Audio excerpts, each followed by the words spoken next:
আবহাওয়ার বিশেষ বিজ্ঞপ্তি। আবহাওয়ার বিশেষ বিজ্ঞপ্তি। দক্ষিণ পশ্চিম বঙ্গোপসাগর এলাকায় অবস্থানরত গভীর নিম্নচাপটি উত্তর পশ্চিম দিকে অগ্রসর হয়ে ঘূর্ণিঝড় মোন্থায় পরিণত হয়েছে।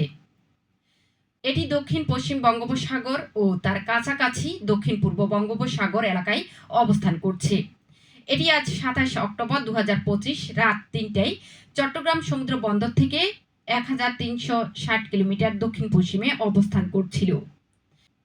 এটি আরও উত্তর পশ্চিম দিকে অগ্রসর ও ঘনীভূত হতে পারে। এটি ২৮ অক্টোবর ২০২৫ সন্ধ্যা অথবা রাত নাগাদ ভারতের অন্ধ্রপ্রদেশ উপকূল অতিক্রম করতে পারে। ঘূর্ণিঝড় কেন্দ্রে ৫৪ কিলোমিটারের মধ্যে বাতাসের একটানা সর্বোচ্চ গতিবেগ ঘন্টায় ৬২ কিলোমিটার, যা দমকা অথবা ঝড়ো হাওয়ার আকারে ঘন্টায় ৮৮ কিলোমিটার পর্যন্ত বৃদ্ধি পাচ্ছে। ঘূর্ণিঝড় কেন্দ্রের নিকটবর্তী এলাকায় সাগর খুবই উত্তাল রয়েছে।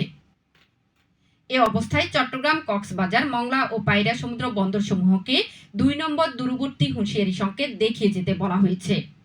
আমি আবারও বলছি, চট্টগ্রাম, কক্সবাজার, মংলা ও পায়রা সমুদ্র বন্দরসমূহকে ২ নম্বর দূরবর্তী হুঁশিয়ারি সংকেত দেখিয়ে যেতে বলা হয়েছে।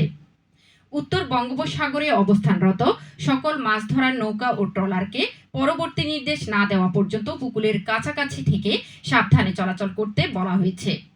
সেই সাথে তাদেরকে গভীর সাগরে বিচরণ না করতে বলা হয়েছে। আবহাওয়ার বিশেষ বিজ্ঞপ্তি শুনলেন রেডিও সাগরদ্বীপ ৯৯.২ FM থেকে।